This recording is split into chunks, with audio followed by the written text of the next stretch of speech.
ఓం నమో వెంకటేశాయ నమః. నేను మీ వేణు ఆస్ట్రో. ఈరోజు మనం చెప్పుకోబోయే పంచతత్వాల గురించి, అందులో generation, cycle of generation and control. అది చెప్పుకుంటే ముందు ఈ పంచతత్వాలను ఎలా ఏంటి అని చెప్పుకుంటాం. ఇది విశ్వకర్మ ప్రణాళిక వాస్తు చెప్పుకునేది. హిందూ వాస్తు సిద్ధాంతంలో పంచభూతాలు ఎంతో ప్రాముఖ్యత ఉంది. ఈ పంచభూత సిద్ధాంతం హిందూ జ్యోతిష్యంలో రాశులకు ఆపాదించారు. ఈ రాశుల్లో ఒక ఆకాశతత్వాన్ని మాత్రమే ఫ్రీవిల్ గా చెప్పడం జరిగింది. అంటే మనిషికి స్వేచ్ఛ ఇచ్చి ఉన్నారు. తర్వాత మనం జన్మ కాల జాతక చక్రంపై ఆధారపడి ఉంటుంది. మిగతా మేషరాశి అగ్నితత్వంగా, వృషభ రాశి భూతత్వంగా, మిథున రాశిని వాయుతత్వంగా, కర్ణాటక రాశిని జలతత్వంగా మన జీవిత కాలంకు 120 డిగ్రీలు 120 సంవత్సరాలుగా విభజిస్తూ జరిగింది. అదే మరుజన్మ సింహరాశికి అగ్నితత్వము, కన్యా రాశికి భూతత్వము, తులారాశికి వాయుతత్వము, వృశ్చిక రాశికి జలతత్వము మరో జీవిత కాలం 120 సంవత్సరాలుగా 120 విభజిస్తూ నిర్ణయించారు. అదేవిధంగా ధనుస్సు అగ్నితత్వము, మకరమునకు భూతత్వము, కుంభమునకు వాయుతత్వము, మేషమునకు జలతత్వము మరో జీవిత కాలం 120 డిగ్రీలు 120 సంవత్సరాలు ఇస్తూ దానికి తగ్గట్టుగా నక్షత్రం తీసుకుని జరిగింది. అదేవిధంగా చైనీస్ ఫెంగ్షీలో కూడా పంచభూతాలు మన దగ్గర నుంచి వాళ్ళకి వెళ్ళిందని సామెత ఉంది. కానీ పంచభూతాల ద్వారా వాస్తును వివరించారు. అందు భూమి, లోహము, నీరు, కర్ర, అగ్ని ఇవి పంచకములు, పంచమూలకములు. అగ్ని నుండి భూమి జన్మించినది. అగ్ని ఆవుతైన తర్వాత పూర్తి మట్టిగా భూమిలో కలిసిపోతుంది. భూమి నుండి లోహం దొరుకును. ఆ లోహంను మరిగించగా ద్రవ పదార్థంగా అంటే నీరుగా జన్మించాము. నీటి నుండి కర్ర జన్మించును. ఈ విధిగా సైకిల్ ఆఫ్ జనరేషన్ ఉంటుంది. అదే సపోజ్ క్రియేషన్ అంటే చైల్డ్ గాను, కంట్రోలింగ్ ఫాదర్ గాను, ఇన్సులేషన్ ఎనిమీ గాను, డిస్ట్రాయ్స్ ని సైకిల్ ఆఫ్ బ్యాలెన్సింగ్ గాను తీసుకుంటాం. అయితే నీరు ఫుడ్ని క్రియేట్ చేస్తుంది. ఈ నీరు ఫుడ్ మీద మరీ ఎక్కువైతే ఓవర్ రియాక్షన్ అయ్యి చెట్టు చనిపోతుంది. అదేవిధంగా ఫుడ్ ఫైర్ ని క్రియేట్ చేస్తుంది. ఈ ఫైర్ మరీ ఎక్కువైతే, ఈ వుడ్ మరీ ఎక్కువైతే అక్కడ మనకు నొక్షాన్ జరుగుతుంది, ఇబ్బంది గురి చేస్తుంది. అదేవిధంగా ఫైర్ ఎర్త్ క్రియేట్ చేస్తుంది భూమిని. కానీ అదే ఫైర్ చాలా ఎక్కువైతే మానవులకు, జీవరాశులకు ఇబ్బందులు కలిగిస్తుంది. అదే ఎర్త్ మెటల్ క్రియేట్ చేస్తుంది. కానీ అదే భూమి ఎర్త్ మరీ ఓవర్ రియాక్ట్ అయితే భూకంపాలు అవి సంభవించి జీవరాశులను అన్నిటినీ తనలో కల్పిస్తున్నారు. అదేవిధంగా మెటల్ అంటే లోహం, లోహం నీరును క్రియేట్ చేస్తుంది. అదే మెటల్ అగ్నికూలంగా ఏర్పడినప్పుడు మనల్ని ఇబ్బందులకు గురి చేస్తుంది, దహించి వేస్తుంది. ఈ తత్వాన్ని పూజిస్తున్నది ఈ బొమ్మ ద్వారా మనం అర్థం చేసుకోవచ్చు. కాబట్టి ఇది 5 ఎలిమెంట్ థియరీలో సైకిల్ ఆఫ్ జనరేషన్ కంట్రోల్ గా చెప్పుకుంటాం. అంటే ఇప్పుడు నీరుకి తండ్రి ఎవరు? లోహం. అంటే లోహం నుంచి పుట్టింది కాబట్టి తనను తండ్రిగా భావించి వాటర్ని చైల్డ్గా భావిస్తుంది. అంటే వాటర్ మెటల్ దగ్గరికి వచ్చినప్పుడు మెటల్ యొక్క తత్వాన్ని ఇన్బ్యాలెన్స్ చేసుకుంటే తగ్గుతుంది. అదే మెటల్ వాటర్ దగ్గరికి వెళ్ళినప్పుడు సపోర్టింగ్ ఎక్కువ అవుతుంది, దానివల్ల దాని యొక్క తత్వం పెరుగుతుంది. అంటే బ్యాలెన్సింగ్ సిస్టమ్ లో ఇది చాలా ఉపయుక్తంగా ఉంటుంది. కాబట్టి దీనిని మనం గుర్తుంచుకోవాలి.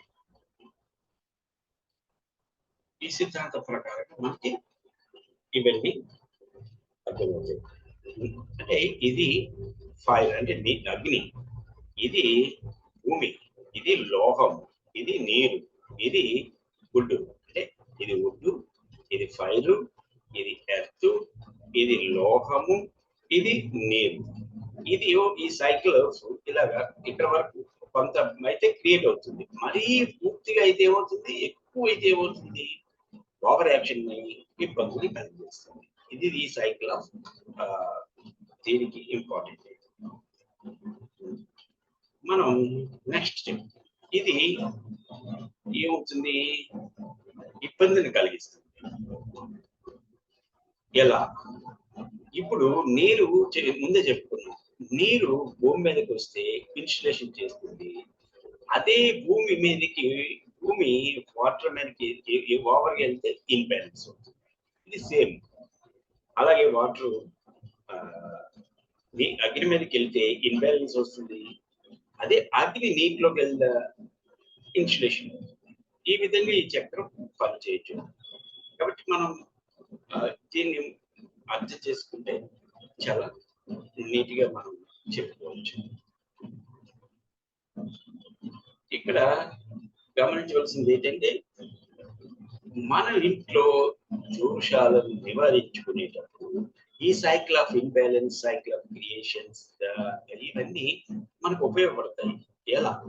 ఎలా ఉపయోగపడతాయి అంటే, మన విశ్వకర్మ ప్రణాళిక సిద్ధాంతం ప్రకారం ఏది మనం డెమోన్స్ట్రేషన్ కానీ, ఏది మనం కూల్చడం కానీ, మార్పులు చేర్పులు కానీ ఇంట్లో చేయకూడదు. ఏముంటాయంటే చిన్న చిన్నదే, బంధించబడ్డం, ఓపెనింగ్. ఈ విధంగా మనం మనకి కలర్స్ ఉన్నాయి. ఎలా? వాటర్కి blue colour, navy blue colour, black colour. అదే అగ్నికైతే రెడ్, పింక్. అదే లోహానికైతే వైట్ అండ్ సిల్వర్. అదే కర్ర అంటే ఎయిర్కి గ్రీన్ అండ్ బ్రౌన్. అదే ఎర్త్ కి ఎల్లో. ఈ కలర్స్ ద్వారా కూడా మనం ఈ ఇన్సులేషన్, ఇన్బ్యాలెన్స్, క్రియేషన్ ఇవన్నీ క్రియేట్ చేసుకోవచ్చు. ఇవి క్రియేట్ చేసుకున్నప్పుడు మనకి దోషాన్ని తొలగించుకోగలుగుతుంది. అంటే మన ఇంట్లో ఉండే కంటెంట్ ఎక్స్టెన్షన్ లో కూడా ఈ కలర్స్ ద్వారా, లేదా మెటల్స్ ఏంటి, నీరుకి అల్యూమినియం, అగ్నికి కాపర్, లోహానికి ఐరన్, వుడ్కి స్టెయిన్లెస్ స్టీల్ 303, భూమికి ఐరన్ లో ఈ విధంగా ఉంటుంది అన్నమాట. మనం 5 బ్యాలెన్స్ చేసుకుంటాం. ఎర్త్ కి బ్రాస్, భూమికి బ్రాస్. ఇవి లోహాలు. ఈ లోహాల ద్వారా కూడా మనం బంధించడం, తర్వాత క్రియేట్ చేసుకోవడం. అంటే ఈ విధంగా చక్రంలో మనకి అన్ని ఉపయోగపడతాయి. కాబట్టి మనం దీన్ని గమనిస్తూ ముందుకి వెళ్ళచ్చు. నెక్స్ట్ ఏంటంటే, ఇది సైకిల్ ఆఫ్ జనరేషన్ కంట్రోల్ లో డైరెక్షన్. తూర్పు దిక్కు మూలకం ఏంటింది, కర్ర అని చెప్పుకుంటున్నాం.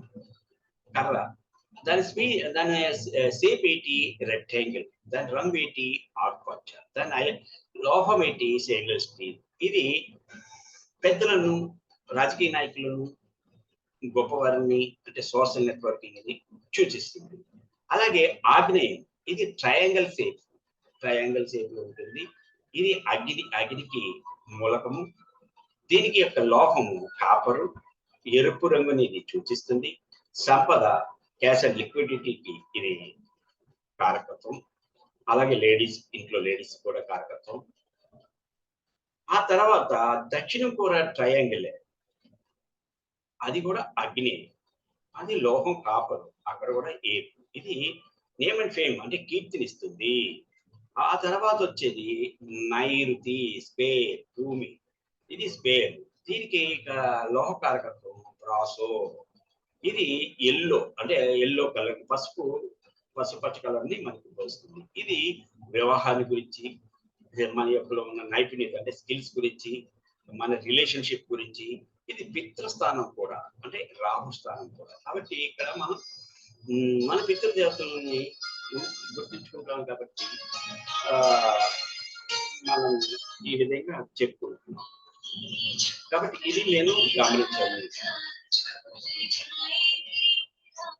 గమనించాలి. నెక్స్ట్ పరమట, సర్క్యులర్, లోహము, మెటల్, ఐరన్. తర్వాత తెలుపు రంగు, ఇది సంతానానికి మనకు వచ్చే ప్రాఫిట్ అండ్ గెయిన్స్ గురించి చెప్తుంది. అలాగే వాయువు, సర్క్యులర్, లోహము, ఇది సిల్వర్, తెలుపు కలర్ ని, స్నేహితులని, బంధువులని, సపోర్టర్స్ ని, బ్యాంక్ ని తెలియజేస్తుంది. అలాగే ఉత్తరము, బేబీ, వాటర్ ఎప్పుడు బేబీలో ఉంటుంది నీరు. అది అల్యూమినియము, నలుపు, నీలము, వృత్తి, ఉద్యోగము, కొత్త ఆర్డర్స్, ఆపర్చునిటీస్, ఇవన్నీ ఇది చూపిస్తుంది. వేవ్, ఈశాన్యము భూమి అల్యూమినియం తెలియజేస్తుంది. పసుపచ్చ, జ్ఞానము, చూపు. కనుక అష్టదిక్కులకు మనం ఈ విధంగా తెలుసుకుని చేసుకోవచ్చు. కాబట్టి ఇది ఈ వీడియో లెంత్ అవుతుందేమో అని ఇక్కడతో మనం ఈ చాప్టర్